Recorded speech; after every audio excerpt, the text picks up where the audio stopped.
नमस्कार नमस्कार।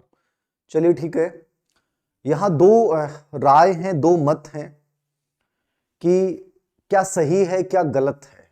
ये दोनों चीजों पे मैं चर्चा करूंगा आप लोगों के साथ। कि एक बच्चे का कमेंट आ रहा था कि सर अच्छा हो गया, आपका धंधा फिर से शुरू हो जाएगा। एक तो ये शब्द बहुत गंदा बोला जिस बच्चे ने बोला है, सोचा है किसका शुरू होगा किसका नहीं होगा, वो एक बहुत बड़ी बात है। हमारे अंदर इतना फ्रस्ट्रेशन है कि हम हर जगह कुछ भी बोलने लग जाते हैं और हम अध्यापक बनने की बातें करते हैं। ये विडंबना की बात कहूंगा मैं कि पागलपन हमारे अंदर भी है और कहीं ना कहीं हमारे नेतृत्वकर्ता भी इस चीज का फायदा हमारे अंदर उठाते हैं। आज सबसे बड़ी बात यह है कि एक बड़ा आंदोलन आप लोगों का चल रहा था और इस आंदोलन में हुआ क्या है कि बार बार विधायकों का एक दबाव बनाया जा रहा था और आप लोग इस मुहिम में बहुत हद तक कामयाब भी हो रहे थे। इसी बीच कि ओटीएस में आज जो एक भाषण था मुख्यमंत्री महोदय का, उस भाषण से इस चीज को एकदम से हवा मिल चुकी थी कि उन्होंने अपने इरादे दर्शा दिए थे कि विज्ञप्ति होने के बाद, भर्ती प्रक्रिया क्लियर होने के बाद, वित्त विभाग से 31,000 की स्वीकृति मिलने के बाद किसी भी भर्ती परीक्षा में पद नहीं बढ़ाए जा सकते। ये उन्होंने ओटीएस में जो नवनियुक्त आरएस प्रशासनिक अधिकारी हैं उनके सामने अपनी बात बोली और वहीं से एक मुहिम बनने लगी कि अब क्या होगा। और मुझे लगता है कि एक बड़ा आंदोलन आज इन्होंने विराम लगाने की कोशिश की कि यह भर्ती केवल 31,000 की रहेगी, हम 20,000 नए पद घोषित कर रहे हैं और उसकी रीट एग्जाम 14 और 15 मई को होगी। बड़ी विडंबना देखिए कि यहां कंफ्यूजन इतना पैदा कर दिया है, 20,000 नए टीचर मिलेंगे और इसमें भी 14 और 15 मई को रीट की नई एग्जाम होगी। क्या रीट भर्ती परीक्षा 2 डेट को होगी? पहली बात तो यह है, अब तक 1 तारीख को होती आई है, अब 2 डेट को इन्होंने करवाने का मतलब यह हो गया। पहला कंफ्यूजन, पहली प्रॉब्लम तो यही सामने आ गई कि एक पेपर कैसा आएगा, एक पेपर कैसा आएगा। मतलब इन्होंने अधिकतम संख्या को देखते हुए एक डिवाइडेशन, एक प्रोग्राम देने की कोशिश की है कि हम 2 डेट को रीट का एग्जाम आयोजित करवाएंगे और उसके आधार पर हम 20,000 नए टीचर देंगे। पहला प्रश्न, क्या नई रीट आती है उसमें हम तैयारी करते हैं, बहुत बेटर नंबर बना पाएंगे? हो सकता है कि इस भर्ती परीक्षा में जो बच्चे शामिल हुए हैं उनके भी नंबर बहुत अच्छे हों, तो क्या उनको उस भर्ती परीक्षा में आवेदन करने का मौका मिलेगा क्या? ये एक बड़ी बात है। ठीक है, तो 2 एग्जाम से यानी 14 और 15 मई को 2 दिन रीट का एग्जाम होना, पहली चीज तो यही समझ में नहीं आई कि ये मुद्दा क्या है।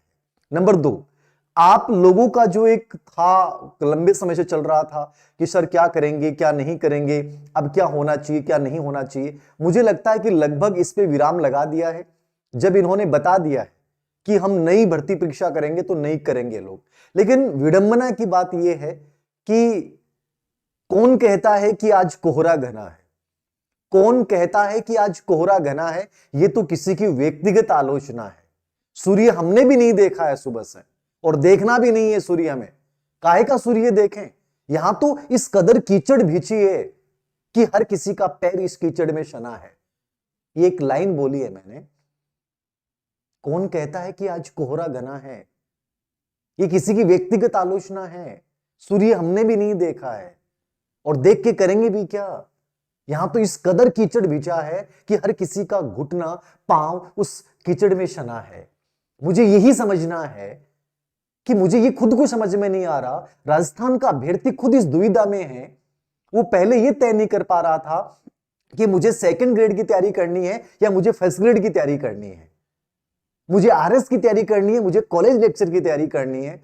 इस बीच सरकार एक नया गेम खेल जाती है कि रिट की नई भर्ती 14 और 15 मई को होगी, यानी 2nd ग्रेड और 1st ग्रेड से पहले एक रिट और होने जा रही है और उस रिट के आधार पे ही जैसे वर्तमान भर्ती है, यानी उसके आधार पे ही आपको पोस्टिंग दी जाएगी। मतलब जो इन्होंने पहले एक दिन घोषणा की थी गहलोत सरकार ने और आदरणीय शिक्षा मंत्री गोविंद सिंह डोटासरा जी ने कि अगली भर्ती परीक्षा में रिट के बाद हम एक एग्जाम और करवाएंगे, उसके आधार पर शिक्षक भर्ती होगी। लेकिन आज जो गहलोत सरकार का स्टेटमेंट है वो तो ये कह रहा है कि सिर्फ रिट के आधार पे ही 20,000 की भर्ती की जाएगी। तो दो तीन चीजें मैं क्लियर करना चाहूंगा। जो बच्चे नेगेटिवली सोचते हैं बच्चों को बोल दूं, कोई फर्क नहीं पड़ने वाला है। और कोचिंग हो चाहे मैं हूं, कोई भी हो, कोई बड़ा फायदा नहीं होने वाला है इसमें। कि आप 5 महीने का आपने समय दिया है, 4 महीने का आपके पास समय है, और 4 महीने में आप ये सोचते हो कि इससे कोचिंग इंडस्ट्री को फायदा होगा, कदापि नहीं होने वाला है। एक तरफ कोरोना आ रहा है, जहां एक तरफ ये शैक्षणिक संस्थान हो सकता है कि 2-3 महीने बाद ये बंद करने की बातें करने लग जाए। तो इसमें फायदा नुकसान क्या है, ये तो अब बहुत अलग बात है। अब आपके पास उपाय क्या? सबसे बड़ी बात ये है, सर उनका फायदा है, उनको ये फायदा होगा, उनको नुकसान होगा। अरे भाड़ में जाए ना, कोचिंग वाले को फायदा है कि धीर सिंह जी को फायदा है, किसको फायदा है? आप अपने फायदे की क्यों नहीं सोचते? मुझे क्या करना है, उसको ये हो जाएगा, उसको ये हो जाएगा। हम जिंदगी भर इन चीजों में उलझे रहते हैं कि सर उसको फायदा है। अरे तुम्हारा फायदा क्या है? तुम्हारा फायदा यह है कि तुम किसी एक चीज को चुन के और उसकी ढंग से तो तैयारी करो। तुम उन चीजों पे तो उलझते नहीं हो। ये हो गया सर, उसने ये कर दिया, उसने वो कर दिया। हम जिंदगी भर आरोप और प्रत्यारोप में अपनी जिंदगी गुजार देते हैं और इंतजार करते हैं कि मेरी जिंदगी बदलने कोई आएगा। इन चीजों पे तो विश्वास नहीं। इसने ये कर दिया, इसने इसमें राजनीति कर दी, उसने इन्होंने कर दिया। लेकिन क्या तुम इस राजनीति के चक्कर में उलझे रहोगे? तुम कब तक इनमें पिसते रहोगे? सबसे बड़ी बात यह। अब मेरे सामने विकल्प क्या है? मेरे सामने सीधा सा ऑप्शन ये है कि जब नई भर्ती परीक्षा आ रही है, सेकंड ग्रेड मेरे सामने है, फर्स्ट ग्रेड की बात कर रहे हैं कि जनवरी में फर्स्ट ग्रेड का विज्ञापन आना है, सेकंड ग्रेड का विज्ञापन जनवरी में आना है, क्योंकि फरवरी में यदि बजट घोषित करते हैं और बजट में ये कहते हैं कि साहब बजट किस बेस पर पेश किया जाएगा, कि पिछले बजट की घोषणाएं पूरी नहीं हुई है, तो क्या वर्तमान में हम इस चीज के लिए तैयार हैं? अब आपके सामने कंफ्यूजन ये पैदा होता है कि सर मैं करूं क्या, मैं किधर जाऊं? अब एक तो बच्चे के दिमाग में आ रही होगी कि सर ये हो गया, अच्छा हो गया। एक कह रहा है कि नहीं साहब खराब हो गया, पद बढ़ने चाहिए थे इसी भर्ती में, ये तो गेम खेल दिया। अब गेम तो इन्होंने खेल दिया, गेम तो अच्छे वाला इन्होंने खेल दिया। अब इस गेम में आप खिलाड़ी बन के उतरते हो या गोलमाल बन के उतरते हो? समझ रहे हो मेरी बात? सरकार ने गेम खेल दिया। इस खेल में अब आपके चारों तरफ जो है वो अंपायर, वो टीम्स घूम रही हैं। अब इस खेल में तुम खिलाड़ी बन के उतरते हो या गोलमाल बन के उतरते हो, ये तुम्हारी मानसिकता पे डिपेंड है। कोई इलाज नहीं तुम्हारे पास। क्या करोगे तुम? बताओ मुझे, क्या करोगे बताओ? इस गेम से निकलने का साधन किसके पास है? मेरे पास है, आपके पास है। अब इस गेम से निकलना कैसे है? बात ये है किसको फायदा, किसको नुकसान? धीर सिंह सर को फायदा, धीर सिंह सर को नुकसान। क्या का फायदा और क्या के नुकसान की बात कर रहे हो तुम लोग? फायदा नुकसान आपको अपने हित से जोड़ना है। मेरे लिए बेटर क्या हो सकता है? अरे मैं वो इंसान हूं जिसने तुम्हें कोरोना काल में भी कहा कि तुम जीत जाओगे। मैं वो इंसान हूं जिसने YouTube पे 80% साइकोलॉजी फ्री में करवाई। मैं वो इंसान हूं जिसने तुम्हें खड़े करने की कोशिश की कि तुम खड़े हो जाओ, जीत जाओगे। और तुम्हें हर चीज में यार धंधा लेके आ जाते हो। कितनी घटियापन है हमारी मानसिकता में, समझते नहीं हम लोग। दी है 4 महीने बाद फिर मेरे सामने रिट आ रही है, सेकंड ग्रेड, फर्स्ट ग्रेड में। अधिकतर बच्चे बेचारे सेकंड ग्रेड और फर्स्ट ग्रेड में घुस चुके हैं। अब उनके सामने दुविधा, कॉन्फ्लिक्ट ये है, जिन्होंने घुसे नहीं है उनकी तो कोई दिक्कत नहीं है, वो तो रिट की पहले कर रहे थे, करी थी, 4-5 महीने फिर से उठाएंगे किताबों को, रिवीजन कर देंगे, हो जाएगा। लेकिन क्या मई में एग्जाम हो जाएगी? क्या मार्च बाद में कोरोना के केस बढ़ते हैं तो क्या रिट 14-15 मई को हो जाएगी? और 14-15 मई को रिट होती है तो 2 एग्जाम्स क्यों? 2 दिन एग्जाम क्यों है? 14 वाले एग्जाम वाले दिन रिट का पता नहीं पेपर कैसा आ जाए, 15 वाले दिन कैसा आ जाए। मुद्दा ये उठाना है मुझे कि सर पेपर एक हो, और नंबर 2 आप ये तो क्लियर करो कि सेकंड ग्रेड आएगी, फर्स्ट ग्रेड आएगी, रिट आएगी। हमें उलझा क्यों रहे हो साहब? ये मुद्दे की हम बात नहीं करेंगे, हम एक दूसरे पे आरोप और प्रत्यारोप की गेम खेलेंगे।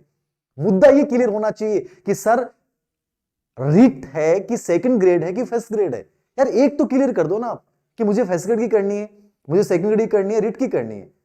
अब एक बच्चा कह रहा है दुकान खोल दी, आपका धंधा स्टार्ट हो गया। अरे मेरा धंधा स्टार्ट हुआ कि नहीं हुआ उससे तुम्हें तकलीफ क्यों हो रही है? मेरा धंधा कहां से स्टार्ट होगा और कहां से नहीं होगा?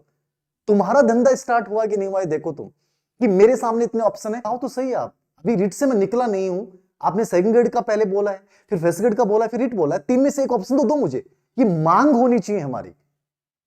लेकिन हम इतने कमजोर हैं कि हम एक दूसरे के आरोप प्रत्यारोप, धंधा और बेरोजगारी मांग और पता नहीं क्या क्या मांगों को लेकर हम आपस में घुलते रहेंगे।